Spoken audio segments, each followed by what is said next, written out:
स्वजलधिपारगेभ्य स्वपरमत विभावना पटुमतिभ्य सुचरितपूर्णदेभ्यो नमो गुरुभ्यो गुणगुरुभ्य। 36 गुण समग्रे पंचमी आचार्य करण संदर्शे शिष्यानुग्रह कुशले धम्मायिरे सदा वंदे। गुरुभक्ति संयमेन तरन्ति संसार सायरं घोरं शुन्नन्ति अट्टकं मम जन्मन मरणं न पावन्ति।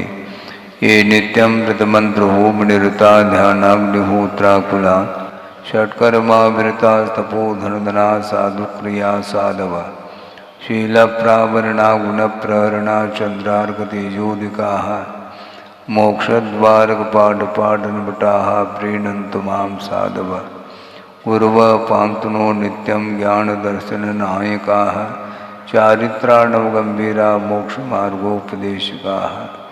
इच्छामि बन्ते आयुर्बन्ते कामसुकोदस्सालोचे सम्मनान समदंसनसं जुत्तानं पंचव्याचाराणाम् आयुर्यानम् आयारादि स्मरानुपदेशयानं वज्रायानं तिरयनुगुणपालुरयानं सौसानं सैनिचकलवंचे में पूजे में वंदामि नमुंसामि दुःखको कमको भूलाओ सुगै गमनम समाय मरणम जनगुण संपत्ति होदमध्यम तिहुवन तिलयम देवम वंदिता तिहुवनिंद परिपूज्यम ओछम अनुपेहावो भवीय जनानंद जननी वो।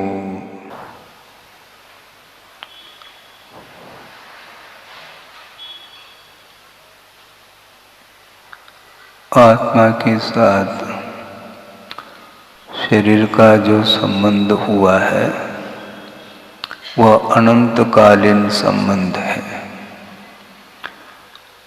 आत्मा का स्वरूप भिन्न है, शरीर का स्वरूप भिन्न है। दोनों अपने अपने स्वरूप को लिए हुए हैं, किंतु इन 6 द्रव्यों में 2 द्रव्यों का ऐसा परिणमन है जो एक दूसरे के साथ संबंध को लेकर के उनका परिणमन होता है। धर्म द्रव्य अधर्म द्रव्य आकाश द्रव्य काल द्रव्य, ये चारों द्रव्य ऐसे हैं इनका कभी भी अन्य द्रव्यों के साथ संबंध नहीं होता। इनका परिणमन स्वाभाविक रूप से होता है, किंतु पुद्गल द्रव्य और जीव द्रव्य ये दोनों द्रव्य ऐसे हैं, ये वैभाविक रूप में भी इनका परिणमन देखने को मिलता है। और उस परिणमन के कारण ही आत्मा के साथ शरीर का अथवा इन दोनों का संबंध संश्लेष संबंध के रूप में होता है, और वह संबंध प्रत्येक जीव के साथ जुड़ा हुआ है। और ये औदारिक शरीर, वैक्रिक शरीर और आहारक शरीर ये तो बार बार प्राप्त करने में आते हैं और इनका अवसान भी होता रहता है, किंतु तेजस शरीर और कार्बन शरीर ये 2 शरीर ऐसे हैं जिनका संबंध प्रत्येक जीव के साथ अन्य संसार दशा में प्रत्येक जीव के साथ अनादिकाल से इसका संबंध देखने को मिलता है। अनादि संबंधे च और सर्वस्य इस प्रकार और अप्रतिघाते, ये ऐसे सूक्ष्म शरीर हैं कि अन्य शरीरों के अपेक्षा से अत्यंत सूक्ष्म हैं और इनका किसी भी पदार्थ के साथ व्यवधान नहीं होता है। ये 3 लोक में तेजस शरीर और कार्बन शरीर जो आत्मा के साथ संबंध को लेकर के हैं, वे व्याघात को अर्थात बाधा को प्राप्त नहीं होते। वज्र पटल को भी पार करके जाने की क्षमता इनके अंदर है। और ऐसी शक्ति है, कार्मिक शक्ति, जिस शक्ति के कारण ही आत्मा के पास अनंत शक्ति होते हुए भी वह शक्ति काम नहीं कर रही है। स्वयं कार्तिकेय स्वामी आगे उल्लेख करेंगे कि ऐसी कोई अपूर्व शक्ति है कर्म में जिसके कारण आत्मा का जो केवल ज्ञान, जो स्वाभाविक ज्ञान है, वह इसके कारण समाप्त हुआ है, ऐसा कहा जा रहा है। समाप्त होने का अर्थ इतना ही लेना है, अत्यंता भाव को लेकर के नहीं कहना चाहते हैं, किंतु उसके ऊपर जो आवरण आया है, ऐसा आवरण आया है, अभी तक वह आवरण जो आवृत हुआ है केवल ज्ञान, वह आजकल नहीं हुआ, वह अनंत काल से का अर्थ पहले से वह आवृत है, वह आवरण हट नहीं पा रहा है। और वह केवल ज्ञान जो आवरण को लेकर के है, उसका आवरण तभी हटेगा जब मोहनी कर्म का आप क्षय कर लोगे। केवल ज्ञान की उत्पत्ति मोहनी कर्म के क्षय के बिना संभव नहीं है, और मोहनी कर्म के कारण ही ये बार बार शरीर मिलता है और पुनः अवसान को प्राप्त होता है। उसी बात को लेकर के यहाँ पर चर्चा कर रहे हैं। जब यह शरीर ही आत्मा से भिन्न है, तो अन्य जितने भी लोग हैं उनका हमारे साथ क्या संबंध है, क्या तालमेल है? कुछ भी नहीं है। 2 दिन इसके ऊपर चर्चा की है, और यहाँ पर दूसरी कारिका आ रही है, उसके विषय को लेकर के यहाँ पर शरीर की क्या स्थिति है उसको लेकर के चर्चा कर रहे हैं। अयिलालिलो देहो नान सुयं देहि विविह भक्ति खनमित्तेन विविहड़ये जल भरिवो आम घड़वो व अतिलालित अपि देह। शरीर का पालन पोषण संसारी प्राणी ने किया है, और अनंत काल से इसको नवनवीन शरीर प्राप्त हो रहा है, और उसका लालन पालन यह करता है। किसके द्वारा? अनेक प्रकार के सुगंधित द्रव्यों के माध्यम से, स्नान आदि के माध्यम से इसको सुरक्षित रखने का भाव रखता है, और अनेक प्रकार के भोजन पान आदि के माध्यम से भी इसका पोषण करना चाहता है। किसका पोषण कर रहा है? आत्मा का। आत्मा का तो पोषण नहीं हो सकता, शरीर का पोषण करता है। और इसके उपरांत भी आचार्य कहते हैं ये क्षण मात्र में ही बिखरने वाला है। किस प्रकार? जल भरिवो आम घड़वो व, ऐसा कहा। जल से भरा हुआ एक कच्चा घड़ा है, पका हुआ नहीं है, अभी उसको पकाया नहीं गया है, इसलिए बिना पकाया हुआ जो कच्चा घड़ा होता है उसको आप जल से भर लो, क्षण मात्र में वह घड़ा बिखर जाता है। उसी प्रकार क्षण मात्र में ही यह शरीर बिखरने वाला है। इसके बावजूद भी शरीर के प्रति इतना लगाव रहता है संसारी प्राणी का, उनको किन किन शब्दों के माध्यम हम कहें। वर्णन करने वाले आचार्य वर्णन कर रहे हैं, इसके बावजूद भी स्वभाव की ओर दृष्टि संसारी प्राणी की नहीं जाती है। कब जाएगी? बार बार वह प्रतिदिन वही समय आता है। सुबह 8:30 बजे आप लोग निवेदन करने के लिए आते हैं कि महाराज स्वाध्याय का समय हो गया है। और ये स्वाध्याय का क्रम निरंतर चलता रहेगा, पता नहीं कब तक चलता रहेगा। शरीर समाप्त हो जाता है, दूसरा शरीर मिल जाता है, पुनः वापस वही इसका क्रम चालू हो जाता है। ये नश्वर पर्याय है, इसके बाद भी नश्वर होते हुए भी श्रद्धान का विषय वह बना लेता है। जो श्रद्धान नहीं बना पा रहा है उसकी क्या गत होगी। शरीर और आत्म तत्व के विषय में किसी को कोई ज्ञान नहीं है, वो क्या करता है। संसार में कितने लोग हैं हम देख रहे हैं, सुबह से लेकर के रात तक 24 घंटा 24 आवर्स वो जर्नी करता रहता है। 24 घंटा ट्रेन चल रही हैं, बसें चल रही हैं, फ्लाइट्स चल रहे हैं, जलयान से भी यात्रा कर लेता है संसारी प्राणी। रात दिन वह सफर में है। देख करके ऐसा लगता है ये कौन सा जीवन है। और इसमें वह आनंद का अनुभव करता है। बड़ी विचित्र दशा है ये उस ओर ध्यान नहीं जाता, क्योंकि जिसको श्रद्धान नहीं है उसका जीवन तो विचित्र जीवन है उसका।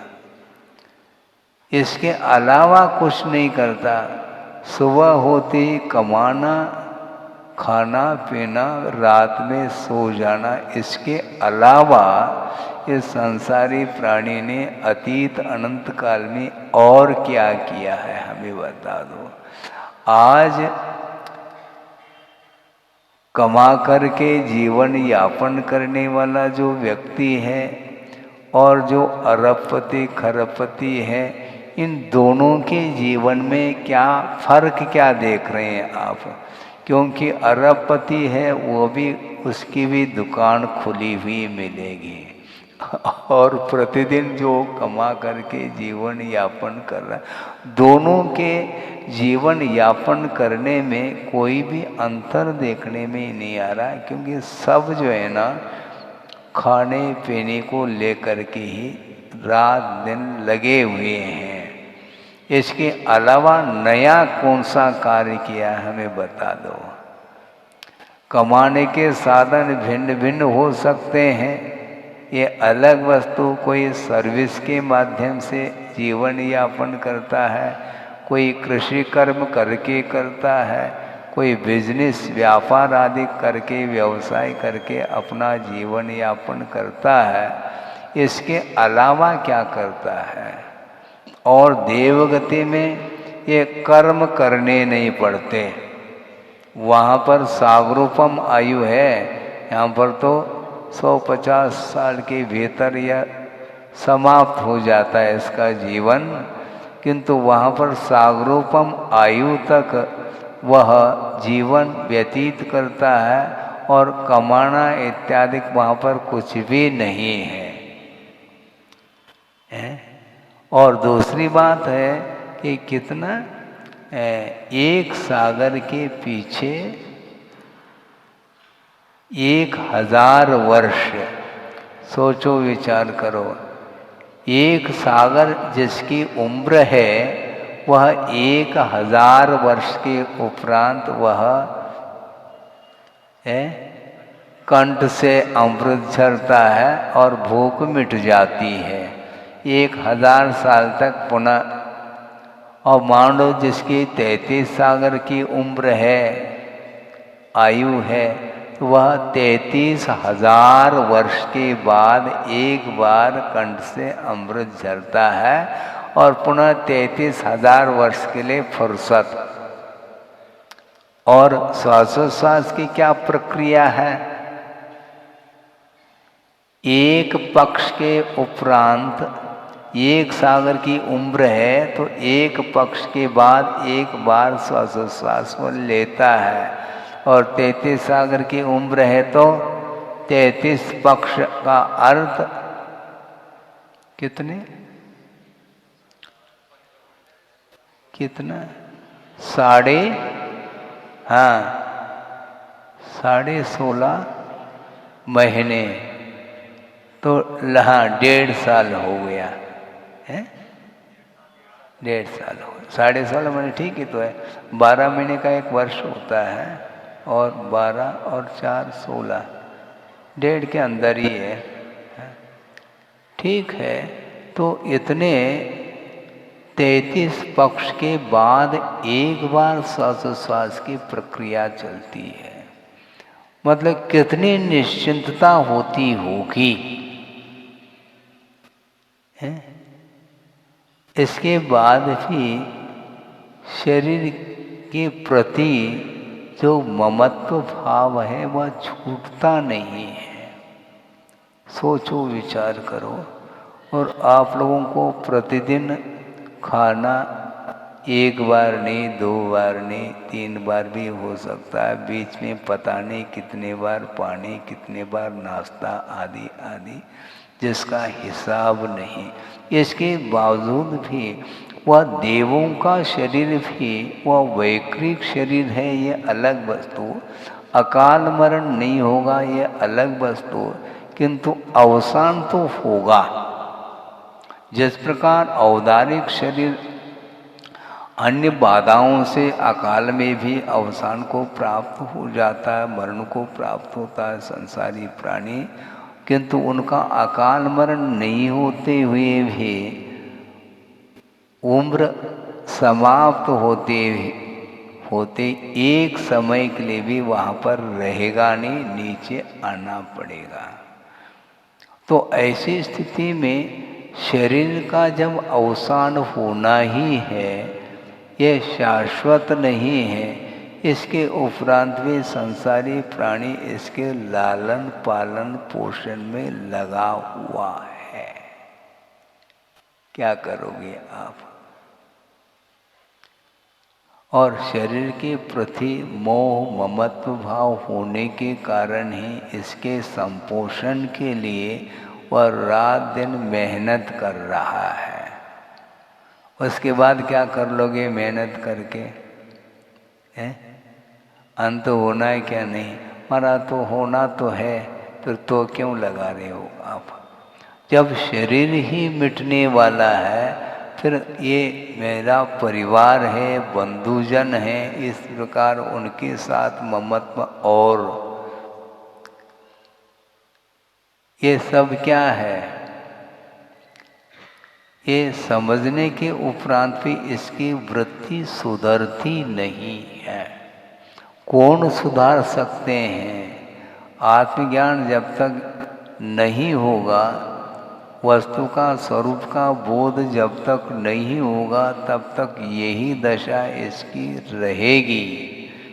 और बार बार इन अन्यान्य वस्तुओं के पीछे वह लगा रहता है, और न जाने कौन कौन से अनर्थ भी कर लेता है इसी शरीर के पीछे, धन वैभव आदि के पीछे।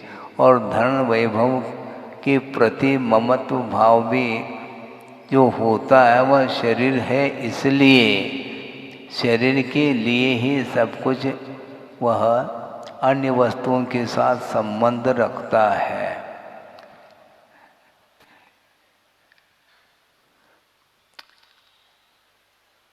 चेतन के ऊपर जड़ का प्रभाव है। जड़ का जड़ के ऊपर कोई प्रभाव नहीं होता है। धन एकत्रित कर लिया है, किसी वस्तु को खरीदते हैं लाखों करोड़ रुपए में, और वस्तु आपके घर में वह आ जाती है, और करोड़ों रुपए दूसरे के हाथ में चले जाते हैं। रुपए तो किसी न किसी के हाथ में है, उसको क्या अंतर आ रहा है? अभी तक तो आपके हाथ में थे, वो नोट गिन रहे थे, और दूसरे के हाथ में वो पहुंच गया। अब उसके लिए क्या कोई, वो तो जड़ है, उसके अंदर कोई अंतर थोड़ी आने वाला है। और दूसरी बात, मज़े की बात ये है कि मान लो कोई मैनेजर है बैंक का, हैं, और अरबों रुपए वह सब ध्यान रख रहा है, लेकिन उनकी उसके प्रति उसका क्या ममत्व है, मुझे बताओ। अरब रुपए मान लो गिन ले, कुछ भी कर ले, किंतु वह अरबपति नहीं कहलाएगा, ये ध्यान रखो। क्योंकि उसके लिए जो पेय मिल रहा है, जितना मिल रहा है उतना ही है। मान लो 50,000 मिल रहा है तो 50,000 ही है। हाँ, उतने का ही स्वामी है, किंतु वह गिन रहा है अरब रुपए। ऐसा लगता है कि वो उसका कोई स्वामी हो, स्वामी नहीं है। इसलिए उसको कोई भी आनंद नहीं आता, जितना मिलता है उसी में आनंद आता है। बड़ी विचित्र दशा है कि परिग्रह का जो प्रभाव है वो अलग ही ढंग का होता है, कि स्वामित्व का अलग रस आता है। 5 इंद्रियों के माध्यम से विषयों का उपभोग करना अलग वस्तु, और स्वामित्व का एक संबंध और जुड़ जाता है, उसका एक रस अलग ही आता है। आप मकान में, बिल्डिंग में रह रहे हैं, किंतु आपको आनंद नहीं आ रहा है। क्यों? किराए का है मकान। हो गया। वह किराए का मकान है तो नींद आती क्या नहीं आती उसमें, है? किराए का है महाराज, तो अब नई बिल्डिंग खरीदना है। अच्छा, वो क्या वो बिल्डिंग जो है ना, उसमें आपकी सुरक्षा नहीं होती क्या? वो बारिश के दिन में क्या टप टप कर रहा है क्या? नहीं, पक्का बिल्डिंग है, मतलब पक्की है। इसके बाद में वो दूसरे की है। समस्या यहाँ आ गई। अपने और पराये, ये दोनों को लेकर के संघर्ष है। एक व्यक्ति है, परिवार है समझ लो, और बंटवारा हो गया है, और जो बिल्डिंग है उसमें बीच में एक दीवार खड़ी कर दी। ठीक है, 2 परिवार हो गए, सेपरेट रहने लगे। ठीक है, और दीवार में एक खिड़की भी है ताकि वेंटिलेशन बना रहे। ठीक, अब दीवार के बाजू में एक परिवार है और उन्हीं का परिवार जो सेपरेट रहे, 2 परिवार डिवाइड हो गए। अब एक व्यक्ति ने मान लो रेडियो खरीद ली, ठीक है, और संगीत वह सुनता है प्रतिदिन, और दूसरा भी सुन रहा है फ्री में, है? बिल्कुल फ्री में सुन रहा है प्रतिदिन, लेकिन उसको आनंद आ रहा है क्या? नहीं। वैसे आनंद आ सकता है, किंतु वह सोचता है कि मुझे भी खरीदना है। अब खरीद करके करोगे क्या? वही गीत सुनोगे जो पहले सुन रहे थे, लेकिन एक मानसिकता, मेंटलिटी है कि ये मुझे भी खरीदना है, यानी उसके प्रति उसका स्वामित्व लगा हुआ है, क्योंकि वह रेडियो उसका है, मेरा थोड़ी है, और मुझे खरीदना है। वो खरीदता है। खरीद करके क्या किया उसने? वही तो सुन रहा है, तो केवल मतलब सुनने में भी इंद्रिय का विषय बन रहा है, उसमें संतुष्टि नहीं, स्वामित्व में एक अलग संतुष्टि आती है। इसी को बोलते हैं मूर्छा, आसक्ति, स्वामित्व बुद्धि। इसी प्रकार जो एक कार खरीदना है, सरकारी बस में नहीं, हमारी बस की बात नहीं, बस में बैठने की हमारी बस की बात नहीं, हमें तो बिल्कुल। और एक परिवार में मान लो 4 हैं भाई, किंतु अलग अलग कार, चारों मिलकर के ज्वाइंट फैमिली है, फिर भी एक कार में बैठ सकते हैं 4 व्यक्ति, लेकिन नहीं, अलग अलग सेपरेट सेपरेट चाहिए। है होता है क्या नहीं? हो रहा है। 2 व्हीलर अलग है, 4 व्हीलर अलग है, सब अलग अलग है।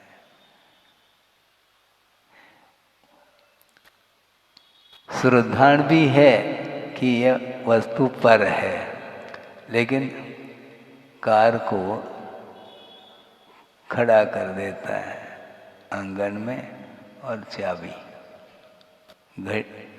कार पर है क्या नहीं है?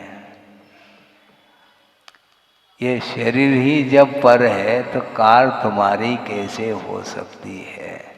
लेकिन बिना कार के वह जीना नहीं चाहता। बिना कार के जीवन बेकार बोलता है वो। कार के बिना जीवन बेकार है, इसलिए कार खरीदता है। क्योंकि पड़ोस ने खरीद लिया है, इसलिए हमारे लिए चाहिए। और जब तक वह नहीं खरीदता तब तक शांति है।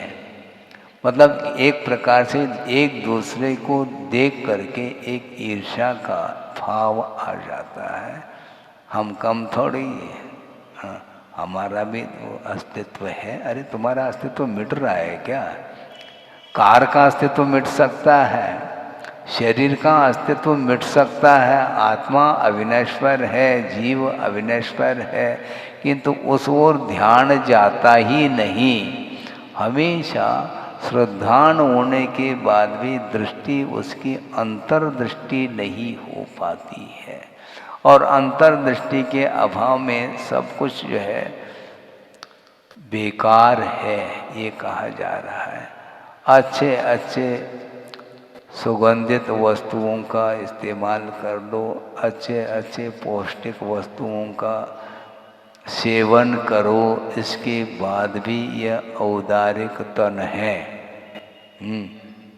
इसका उपयोग मोक्ष मार्ग में कर लो तो ठीक है, नहीं है तो ये तो जाने वाला है और तुम्हें बता करके नहीं जाएगा, वो अवसान होगा है।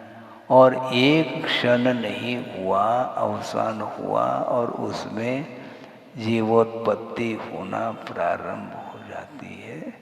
जल्दी से बाहर निकालो, ये परिवार वाले बोलते हैं। अभी तक तो उसके प्रति स्नेह था, राग था, अब राग क्यों नहीं? सोचो, यस्यास्ति नैक्यम वपुषापि सार्धम तस्यास्ति किम पुत्र कलत्र मित्रई। ये पंक्ति आती है सामायिक पाठ में। जब इस जीव के साथ शरीर का ऐक्य नहीं है, एकत्व संबंध नहीं है, क्योंकि एकमात्र संश्लेष संबंध हुआ है जीव के साथ शरीर का, और यह जब यही भिन्न है तो पुत्र कलत्र मित्रई कथम ऐक्यम, इस जीव के साथ अन्य परिवार लोगों का क्या संबंध है? जब शरीर ही भिन्न है तो ये सारे परिवार के लोग जिनके साथ मैं संबंध रख रहा हूँ, ये कौन सा ज्ञान है? सम्यक ज्ञान है क्या नहीं है?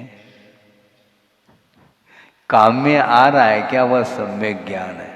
मैं सम्यक दृष्टि हूँ, अच्छा हूँ, ठीक है। वह मिथ्या दृष्टि है, अच्छा ठीक है। लेकिन सम्यक दृष्टि और मिथ्या दृष्टि के प्रवृत्ति में जब अंतर देखने में आ जाए तब हम माने। दोनों के प्रवृत्ति में कोई अंतर मान लो देखने में नहीं आ रहा है, तो क्या पहचान है सम्यक्त्व और मिथ्यात्व की? पहले भी यह विषय आप लोगों के सामने रखा था, गर्मी के दिनों में, शायद भूल गए होंगे। एक आगम में विषय आता है, शुभोपयोग का विषय आता है और शुभ योग का विषय आता है। ये दो विषय हैं। इसको गौर से आप समझने का प्रयास करेंगे। शुभ योग अलग है और शुभोपयोग अलग है। महाराज, शुभ योग किसको बोलते हैं? योग का अर्थ पहले समझ लेते हैं अपन। योग किसको बोलते हैं? संयोग वियोग इसको नहीं बोल रहे हैं। योग का अर्थ अलग है कि आत्म प्रदेशों में जो स्पंदन होता है, वाइब्रेशन होता है, उसका नाम योग है, जो कि निमित्त भेदा त्रिधा भवति। निमित्त के भेद से योग के 3 भेद हो जाते हैं, मन, वचन और काय की अपेक्षा। अर्थात काय वांग मनः कर्म योगः, ये सूत्र आता है। कर्म का अर्थ यहाँ पर ज्ञानावरणादि कर्म नहीं लिया है, किंतु मन वचन काय की चेष्टा का नाम कर्म है। तो मन वचन काय के चेष्टा के माध्यम से आत्म प्रदेशों में जो स्पंदन होता है उसका नाम योग है। जिस स्पंदन के योग के माध्यम से कर्म का आश्रय होता है, ऐसा आगम का उल्लेख है। और वह योग 2 तरह का होता है, एक अशुभ योग और एक शुभ योग। अशुभ योग के माध्यम से पाप का आश्रय होता है और शुभ योग के माध्यम से पुण्य का आश्रय होता है। अब सोचो, ये कषाय के साथ संबंध रखने वाली जो योग की प्रवृत्ति है, जिसको लेशा कहा है, हम धीरे धीरे उस विषय को आपके सामने रखना चाहते हैं, क्योंकि शुभोपयोग होते हुए भी अशुभ लेशाएं रह सकती हैं, अशुभ योग हो सकता है और शुभ योग के अभाव में, शुभोपयोग के अभाव में शुभ योग भी रह सकता है। इसलिए शुभोपयोग और शुभ योग में अंतर अपने को देखने में नहीं आ पा रहा है, उसको समझना है। वस्तुतः मन वचन काय की चेष्टा शुभात्मक होते हुए भी उसका उपयोग अशुभ रह सकता है। महाराज, क्लियर कर दो आप, हमें समझ में बात नहीं आ रही है। हम बता रहे हैं कि शुभोपयोग किसको बोलते हैं।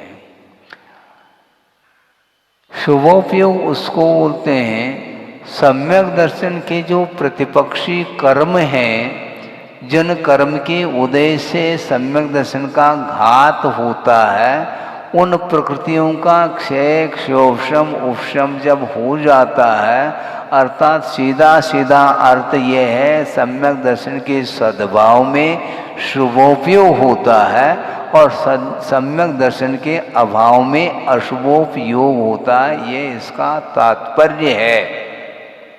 अब सोचो, सम्यक दर्शन के साथ शुभोपयोग है, किंतु जो योग की प्रवृत्ति है वह अशुभ भी हो सकती है।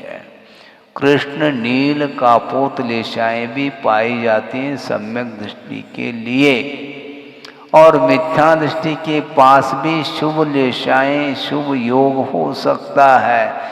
इसलिए योग और उपयोग का परस्पर में कोई भी तालमेल नहीं है।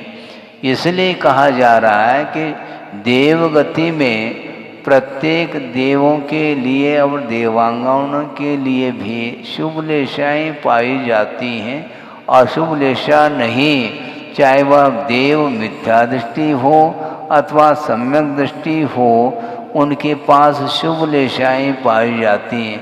और नरकों में चाहे सम्यक दृष्टि नार की हो चाहे मिथ्या दृष्टि नार की हो, लेशा अशुभ ही होती हैं। इसलिए संवर जो होता है, कर्म का आश्रय जो रुकता है, वह शुभोपयोग के कारण रुकता है, शुभ योग के कारण नहीं। इसलिए वस्तुतः मनवचन काय की जो चेष्टाएं हैं वह शुभात्मक होते हुए भी उसका इंटेंशन यदि विपरीत है तो वह शुभ लेशा को लेकर के बैठता है, इसके उपरांत भी उसका उत्थान नहीं हो सकता। एक विषय आपके सामने रख रहा हूँ, सिद्धांत का विषय है, देवों में शुभ लेशा हैं और पीत पद्म शुक्ल के रूप में। देव कितने प्रकार के होते हैं? 4 प्रकार के हैं, भवनवासी, व्यंतर, ज्योतिष्क और वैमानिक। अब भवनात्रिक के जो देव हैं उनके पास पीतलेशा हो सकती है, होती है। और पीतलेशा की सीमा कहाँ तक है? कहाँ तक है?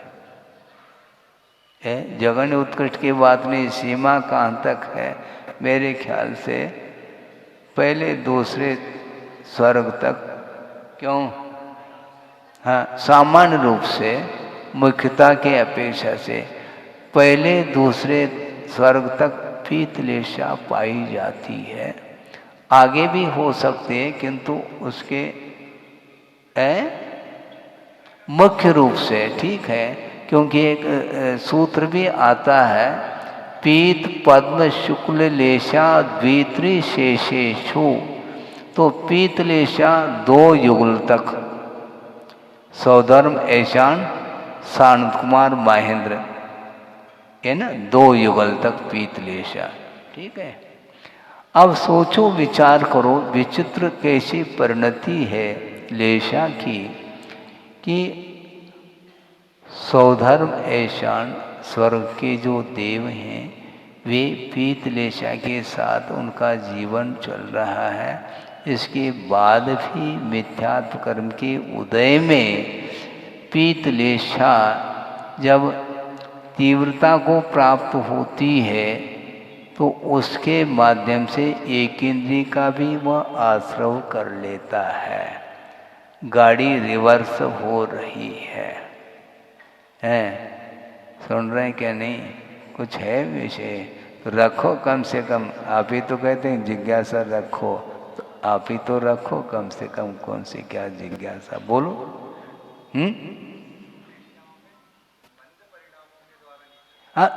मंद का ऐसा नहीं, आप समझो, लेशा की तीव्रता ही नीचे की ओर ले जाती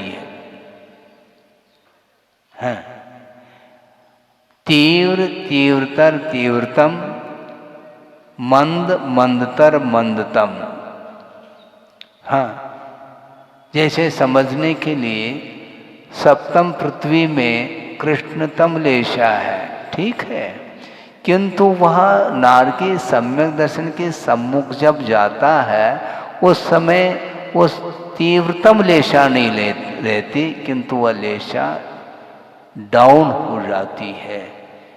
आप ये समझ रहे हैं कि तीव्रतम का अर्थ उत्कृष्ट पीतलेशा, ऐसा नहीं है, ऐसा नहीं आता। आप समझो, क्योंकि कषाय की तीव्रता और कषाय की मंदता, इन दोनों के माध्यम से ही आश्रव में विशेषता आती है।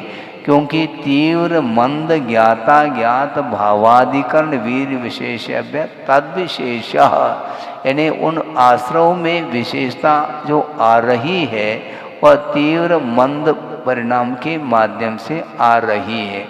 तीव्रता के माध्यम से स्थिति अनुभाग आदि को लेकर के पड़ता है और मंद परिणाम के माध्यम से स्थिति अनुभाग घटता चला जाता है। तो मैं ये कह रहा था कि पीतलेशा देवों में है और उस तीव्र पीतलेशा के कारण वह मिथ्या दृष्टि जो वैमानिक देव है वह तिर्यंच आयु के बंध के साथ, तिर्यंच गति के बंध के साथ वह एक इंद्रिय का बंध कर रहा है। सोचो, विचार करो, योग कौन सा है? शुभ है। क्योंकि पीत पद्म शुक्ल लेशा, इन तीनों लेशा के साथ योग जो होता है वह शुभ होता है। और कृष्ण नील कापोत लेशा के साथ लेशा योग अशुभ हुआ करता है। तो शुभ पुण्यस्या अशुभ पापस्य एक सामान्य कथन है, किंतु वहाँ पर शुभ योग होते हुए भी उसमें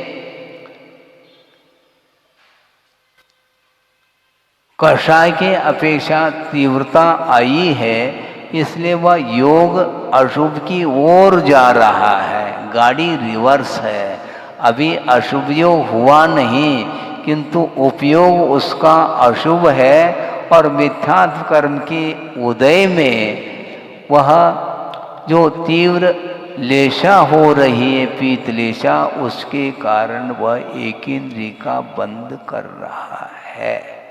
सोचो, विचार करो।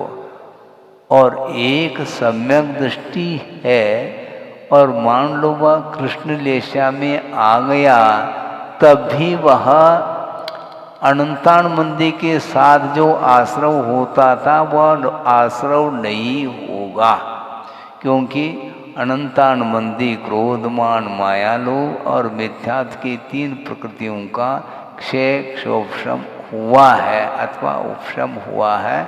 फल स्वरूप लेशा भले ही अशुभ रह आवे, किंतु उपयोग उसका शुभ होने के कारण उन 7 प्रकृतियों का संवर हो रहा है, ये सिद्धांत है।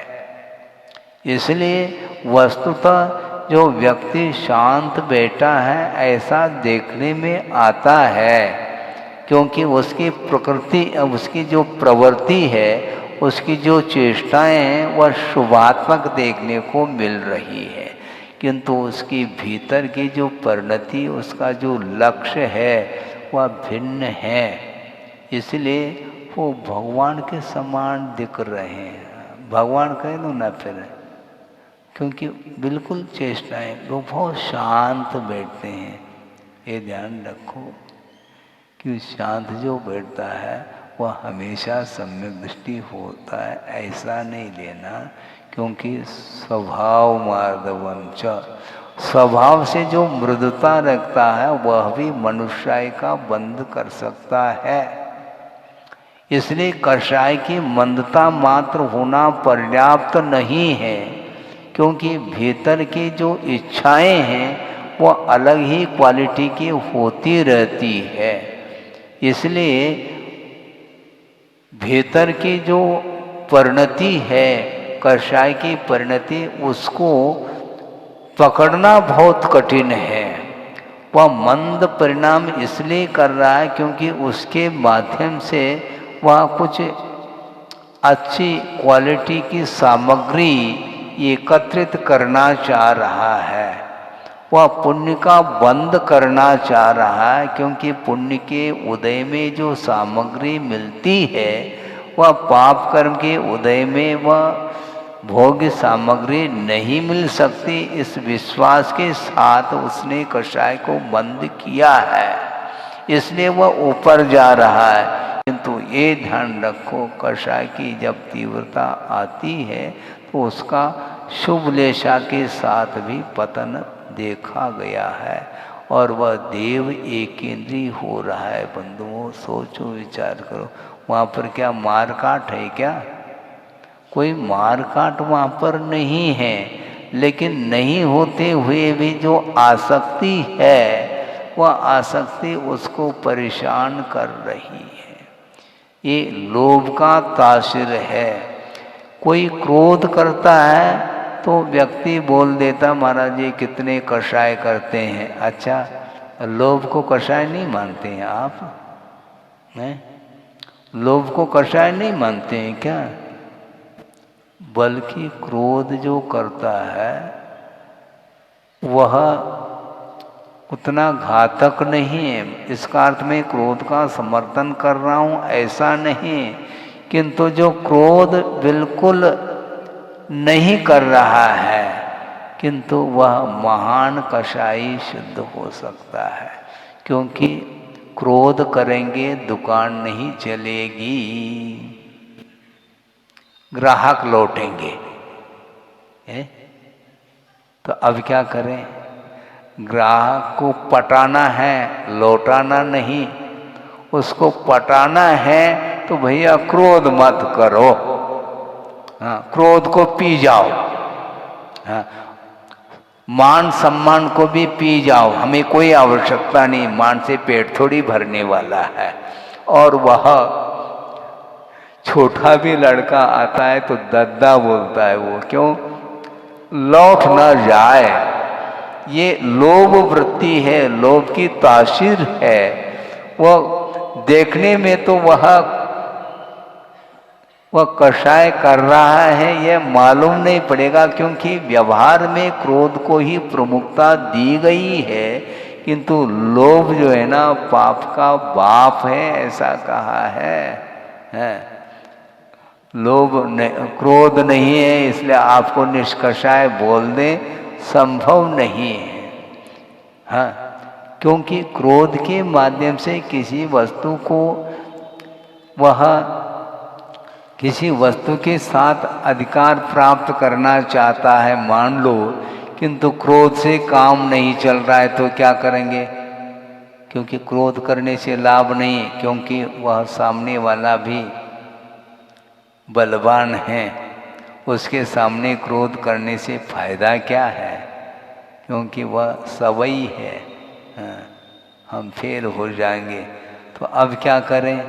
क्रोध नहीं करना। अब षड्यंत्र, हाँ, एक यंत्र से काम नहीं चलेगा, षड्यंत्र है? वो क्या करता है? वो माया का आलम्बन लेता है और उस माया जाल में वो उस व्यक्ति को जो लौट रहा है उसको बुला लेता है वो। तो ये कषाय की तीव्रता और बढ़ रही है वस्तुतः। और माया का आलम्बन लेता क्यों? क्योंकि लोभ सता रहा है।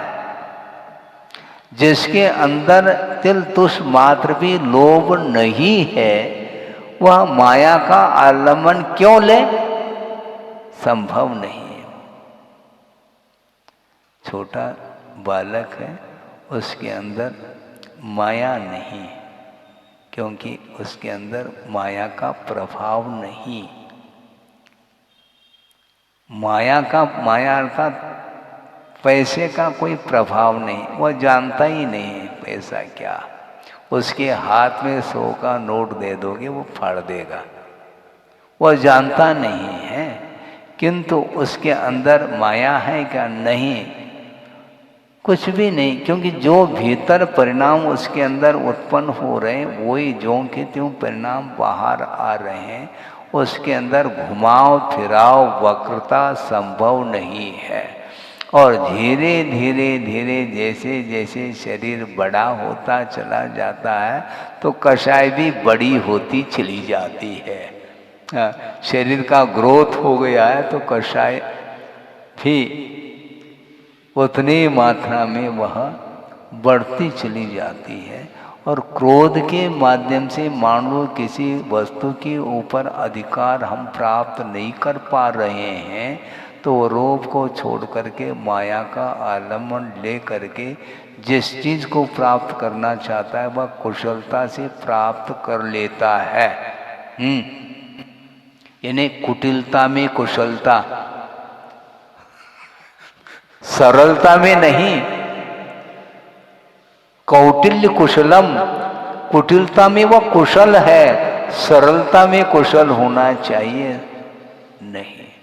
कैसे उसको हमने चंगुल में ले लिया, ये इसमें आनंद का अनुभव करता है, इसी को रोद ध्यान बोलते हैं। ये सब किस लिए किया जा रहा है? केवल धन पैसा, और वह भी किसके लिए? शरीर है, केंद्र में शरीर है और शरीर के पीछे सारे कषाय उत्पन्न हो रही हैं। और वह कषाय की तीव्रता के कारण वह एक इंद्रिय का बंद कर रहा है और वह एक देव पर्याय को प्राप्त हो करके भी उसका इस ढंग से पतन हो रहा है। इसलिए उत्थान और पतन जो होगा वह अपने कषायों के ऊपर ही निर्धारित है। इसलिए मंदतम कषाय बनाना ही एकमात्र पर्याप्त नहीं, किंतु कषाय का अभाव करने के लिए आचार्य कह रहे हैं। वह बारूद है, ध्यान रखो। हाँ, मंद करने से काम नहीं चलेगा। दीपक जल रहा है मंद गति से, बहुत मद्दा हो गया, बिल्कुल नीला नीला नीला, ऐसा लगता है कि बुझ जाएगा। तो कैसे बुझेगा? थोड़ा सा यूं तेज कर लिया तो पुनः पूर्ववत वह जलता चला जाता है। उसी प्रकार संसारी प्राणी किसी न किसी प्रयोजन को लेकर के, उद्देश्य को लेकर के कषाय को मंद तो करता है, किंतु कषाय को क्षय नहीं कर पा रहा है। और जब तक कषाय का क्षय, क्षोभ्रम उपशम आदि नहीं होगा, तब तक आश्रव रुकने वाला नहीं है। इसलिए शरीर नश्वर होते हुए भी उसके पालन पोषण करने के लिए ये सब षड्यंत्र रच रहा है। हाँ। बल्कि गुरुदेव ने ये कहा था, सबसे अधिक मात्रा में हिंसा यदि होती है, किससे होती है?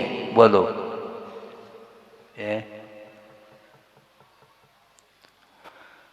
अनावश्यक वित्त के संग्रह से, अनावश्यक परिग्रह के संकलन के माध्यम से सबसे अधिक मात्रा में हिंसा होती है। अननेसेसरी, कोई आवश्यकता नहीं है, फिर भी वह आने दो। इन किन प्रकार से आने दो? धन, उसकी क्या उपयोगिता है? वृद्धावस्था आने के उपरांत भी विकताओं में उलझा रहता है संसारी प्राणी। शाम को अंतो कर ली या भोजन कर लिया और 4 व्यक्ति बैठ गए और शुरू हो गई चर्चा, व्यक्ताएं प्रारंभ हो गई। राजकथा, कौन हार गया, कौन जीत गया, क्रिकेट कौन हार गया, कौन जीत, अरे कौन हारा कौन जीता, तुम्हें इससे क्या प्रयोजन है? वह क्रिकेट खेल नहीं रहा है, किंतु जो खेलने वाले हैं उसको वह देख रहा है कि कौन हार रहा है, पक्ष ले लेता है। जो जीतने की उम्मीद है उसका पक्ष लेता है, और जीत गया तो ऐसा लगता है कि मैं ही जीत गया हूं। और मान लो संयोग से वो हार गया तो